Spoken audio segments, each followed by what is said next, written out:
Chapter 9. Don't think in reverse. Forgive. That slight misdeed of yesterday, why should it mar today? The thing he said, the thing you did, have long since passed away. For yesterday was but a trial. Today you will succeed. And from mistakes of yesterday will come some noble deed. Forgive yourself for thoughtlessness. Do not condemn the past, for it is gone with its mistakes. Their memory cannot last. Forget the failures and misdeed. From such experience rise. Why should you let your head be bowed? Lift up your heart and eyes. Leland Vel van de Waal said, "Let us not look back in anger, nor forward in fear, but around us in awareness." Don't think in reverse.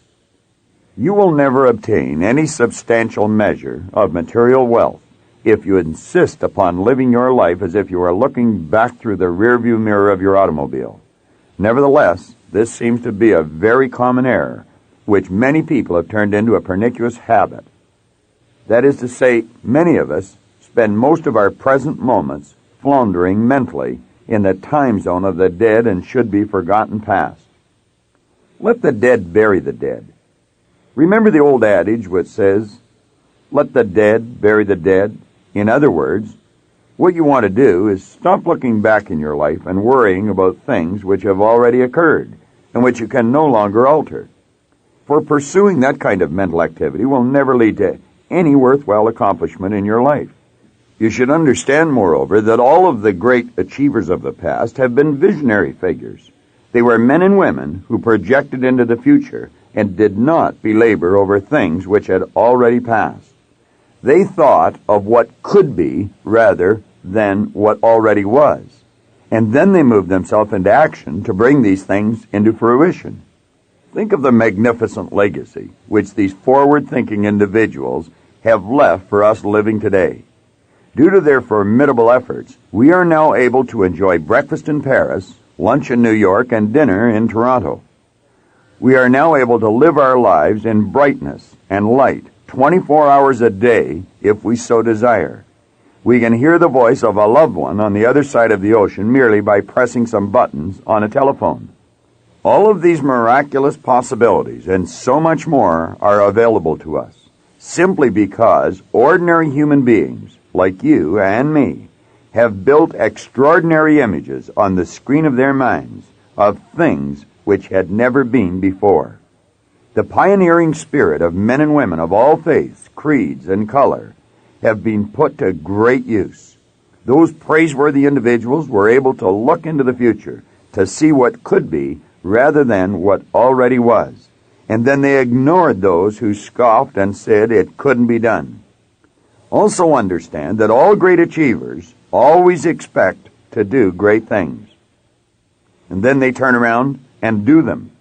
Do not be misled by your sensory factors. We are, each of us, endowed with the same basic mental tools which the Wrights, the Edisons, the Bells possessed. And we all have the God-given ability to employ those tools just as they did. All of us have been blessed with the mental capacity to gaze into the future, to see our lives in a richer and a more satisfying state. Therefore, regardless of the present circumstances in which you find yourself, clearly understand that if you can build the image of something new in your mind, something that far surpasses anything that has occurred up until now, you have the ability to realize that result in the physical world.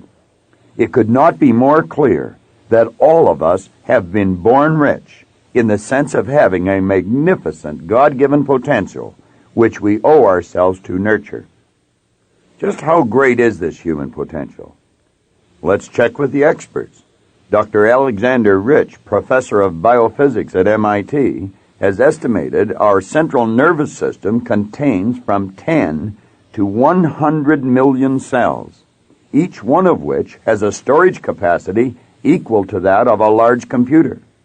If his estimates are even close to being correct, it would imply that the human mind has the capacity to store all of the known information in the world with room to spare. Other specialists in the field of human creativity are similarly convinced that all people have uncharted reservoirs of untapped potential locked up within the confines of their incredible minds. For example, Dr. W. Ross Addy of the Space Biology Laboratory of the Brain Research Institute at UCLA has said that the ultimate creative capacity of your brain may be, for all practical purposes, infinite. One must conclude, therefore, the more a person delves into the potential of the human being, the more that person will become aware of how great he or she truly is. And the more that person becomes aware of his or her own potential, the easier it will be to build images of ideas or things which have never even been contemplated up until the present time. Now pause for just a moment and reflect upon the degree to which you have been utilizing this incredible power to improve the quality of your own life and the lives of those people who surround you. If you know for a fact that you have not been tapping into these great reservoirs of talent and ability, then you should ask yourself very candidly why you have not been. For if you do this, you might just discover that you have been telling yourself for such a long period of time that you can't do certain things that you have actually manufactured a genuine mental block in your own conscious mind. But you should remove these mental blocks by putting yourself into a very relaxed state and by then becoming consciously aware that you can do the things you want to do. You probably just don't know how to go about doing them. If this is the position which you currently find yourself in, then you should start getting excited, for the ideas which are being brought to you in the pages of this book will show you exactly how to go about doing the things you most wish to do. Also, please be advised, you do not need to feel regret because you have not fully utilized this great power in the past. For the truth is, there are few people anywhere who understand the real truth concerning their own hidden resources. That is the very reason why so few people live dynamic, exciting lives, and so many people live confused, unproductive lives. Moreover, just on the basis of what you have read up to this point, you have already far surpassed most other people with respect to your understanding of this important potential. It would appear to be the case that the masses of people have always lived their lives in the past tense. That is to say, by virtue of holding on to old images, they have limited themselves to only half a life. Indeed, even as far back as the turn of the century, William James, 1842 to 1910, one of the world's most distinguished early psychologists, reached the conclusion the average individual was using only a small portion of his or her real potential, perhaps as little as 10%. He considered this to be one of his most important psychological discoveries, and in this connection he wrote, "Most people live, whether physically, intellectually, or morally, in a very restricted circle of their potential being. They make use of a very small portion of their possible consciousness and of their soul's resources in general, much like a person who out of their whole bodily organism should get into the habit of using and moving only their little finger." One might have expected that in this modern age in which we now live, James's findings would have become anachronistic. But unfortunately, this is just not true. For the sad reality is that most of us are continuing to live our lives in much the same manner as our grandparents did. The reason we do this, you will be interested to know, is that most of us have never been trained to measure our true abilities correctly. Indeed, during the formative years of our lives, we have been inculcated with the belief that our results in school would be the factor determining whether we would win or lose in life. This notion has been fired at us from virtually every conceivable angle, until eventually most of us have not only come to accept it intellectually, but we have actually become emotionally involved with the idea as well. The result is, the lives of untold numbers of individuals have been needlessly sacrificed on the altar of failure. I feel time has come for us to free ourselves from these mental shackles of the past. Let us therefore begin this healing process by getting in touch with a wide variety of beautiful images which we have the ability to form on the screen of our own minds. Then let us begin to actually expect to receive the physical manifestation of each one of these images in our own lives. Remember, if we are able to see ourselves doing, being, or having something on the screen of our conscious minds, then we are able to do, be, or have it on the physical plane of our life as well. You see, the adage is true. What you see is what you get. Therefore, always look forward into the bright future which lies just ahead of where you currently are situated. Let me make it clear that I am not referring in this context to the things which you can actually see with your physical sense of sight, that is, looking at what was or is. Rather, I am referring to your creative inner eye, which enables you to see what can be. The creative inner eye is that magnificent part of your personality which permits you to see into the vast reaches of the creative, non-physical world. This is the area where all life begins or originates. The past, conversely, is the place where all life ends. But unfortunately, it is also the place where 95% of the people spend 95% of their time, which is sadly also their life. For example, it is an accepted ritual in our culture for old friends to spend hours upon hours reminiscing or harping back on the good old days of yesteryear. Hours upon wasted hours of precious present living time is squandered, discussing people who are dead and gone, or reflecting upon things which used to be, but are no more. In fact, there are actually numerous individuals who spend their days collecting things from the past, or antiques, as they are sometimes called. These people collect everything from old matchboxes to antique furniture. Then, there is another large category of people who consume the majority of their waking hours reliving in their minds past negative events which have occurred in their lives. They either spend valuable hours thinking of some past injustice which someone has done to them, or possibly about some unkind remark which someone had once directed in their direction. They bemoan and agonize over past failures or missed opportunities, which they somehow let slip through their fingers.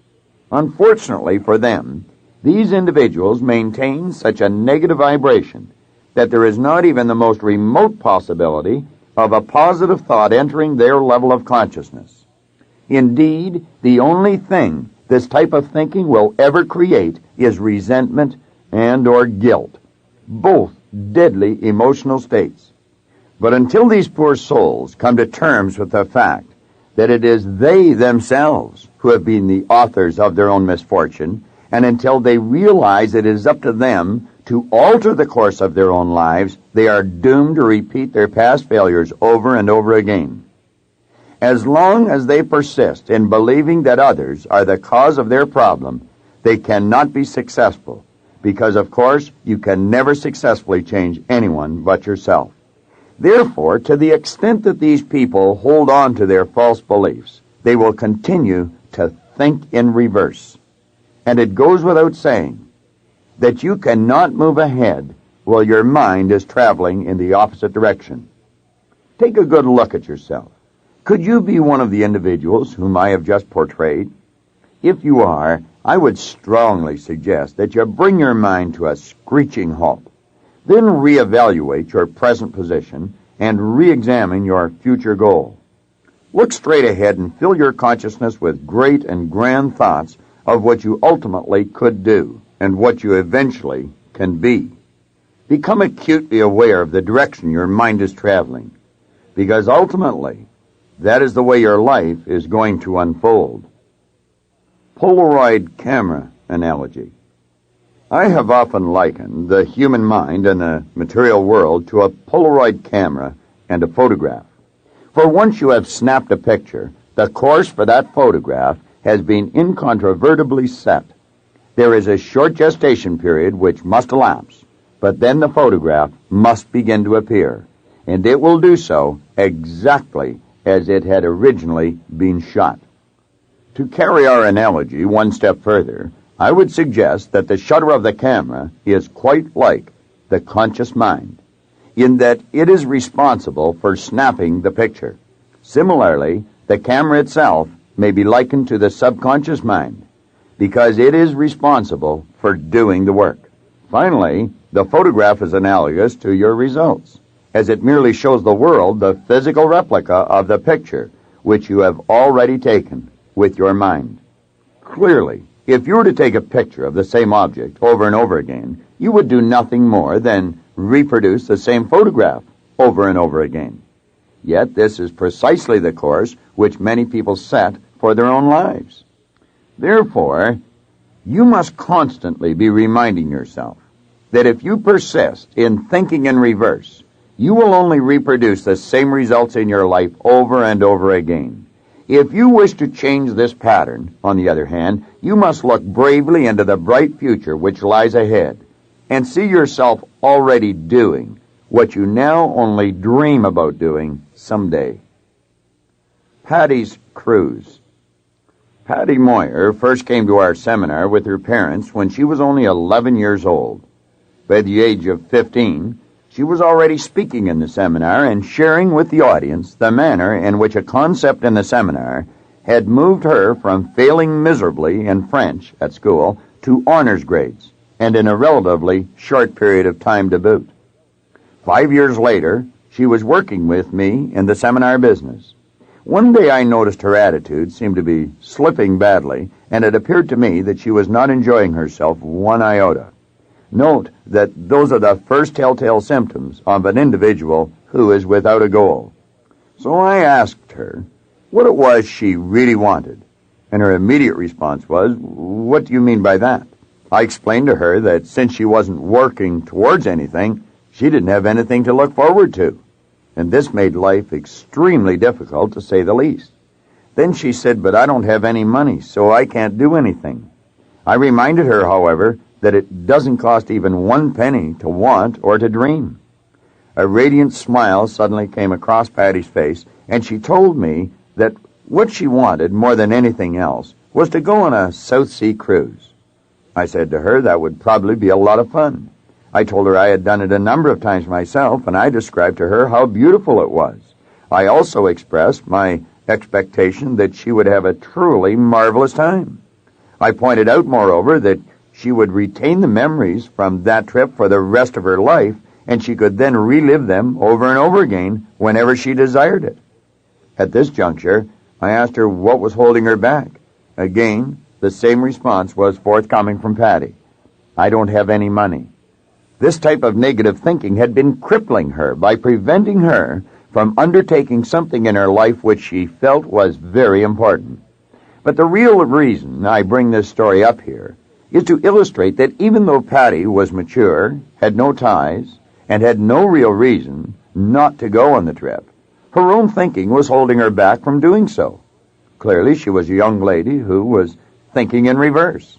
She had thoroughly convinced herself it was a lack of finances which thwarted her desire, but of course that just wasn't the case. Nevertheless, whatever the source of her real frustration may have been, it was certainly holding her back from realizing her dream. Understand that untold numbers of people are making the same error Patty made daily, and it is a great tragedy. Perhaps you have been making this same error in your own life. If you have, I hope Patty's story will be the inspiration you need to get you moving in the direction you wish to go. In any case, one day Patty and I went to lunch together, and we had a very serious discussion. I said, "Listen, Patty, if you really want to go on a cruise, you must quit looking back or looking at what is, because looking at present results is a very common form of thinking in reverse. You must commence to look ahead, and you must start applying what we profess in the seminars. So go ahead and book your trip, make definite plans, and don't give one thought to anything going wrong. Know that whatever you need for your goal to materialize will begin to be attracted to you as soon as you accept the idea that you are going and make definite plans to do so. If it is money that you need, you will have it. It might not all be in place until the very last moment, but if you see it and you believe it and you expect it, you most certainly will receive it. I won't bore you with the details of how things all came together, but I will tell you they came together in wondrous and unexpected ways. Eventually, Patty actually attracted more money than she required for her trip. I was at the airport at approximately 6 a.m. with Patty's parents on the morning that she left, and it was a tremendously gratifying experience for me to see her face aglow with nervous excitement. Suffice it to say, she went on her cruise. She had enough courage to travel alone, and she enjoyed a trip which she will surely remember all the days of her life. But what is even more important than the trip itself is the awareness Patty gained from her experience. For she now knows through her own personal experience that if you think in reverse, you will only see reasons why you can't. However, if you will but look into the future with a positive, even expectant attitude, you will see that you can do. Patty will be able to apply this awareness towards the achievement of all her future wishes. Have you been dreaming of a trip? If you have, go out and book your reservations. It doesn't matter if the reservations are for 6 months or a year from now. Make them immediately, and then enjoy the anticipation which precedes the actual event. I honestly believe that in Patty's particular case, the excitement leading up to her trip was equally as enjoyable and exciting as the actual trip itself, not to mention the enjoyment which she will derive from the memories of her trip, which she will carry with her for the rest of her life. The probable reason that so few people make plans or set goals similar to the one discussed above is that most people are unable, in their own mind, to figure out how everything necessary will come together. But you must understand, you need not know how everything will come together. All you have to understand is the underlying principle by which your good comes, namely, everything which you receive in life comes by virtue of the law of attraction. The Paul Hutsey story in Chapter 3 is an excellent example of a conscientious, intelligent, hard-working person who was attempting to do something which was tantamount to a person jumping off the front porch of his home and then expecting somehow to land on the roof. You know that this is never going to happen, yet Paul had spent 20 years. 1. Letting the sales sheet in his office control the image that he held of his operation. And 2. Attempting to improve the results he was getting through sheer force of will, dogged determination, and long, hard hours of agonizing toil. Everybody, by doing all of these things, certainly will improve their results to some degree, but they will never witness a dramatic improvement in their results until they have first altered the image which they are holding in their mind's eye. Paul Hutsey is a prime illustration of a person who fully believed he was looking ahead, when in actual fact he was guilty of thinking almost completely in reverse. For he spent the vast majority of his time consciously focusing on present results, present thoughts, and present images. If you have been guilty of allowing your sales sheets, your bank account, or the x-rays the doctor takes of your body control the way you feel, think, or view your sales, financial position, or health, I can assure you that just as certain as it's going to get dark tonight, there will not be any marked improvement in your life in any of these areas. On the other hand, however, if you will let the present physical results serve only as an indication of the images which you have been holding in the past, and then proceed, by virtue of your own higher mental faculties, to look into the bright future and to build an image of the good that you desire, just as Paul and Patty did, you will see your image materialize. But again, as long as you continue to let your present or past results control your thinking process, you will never live to see your dreams come true. Therefore, look up, look ahead, and form the image of the life you choose to live.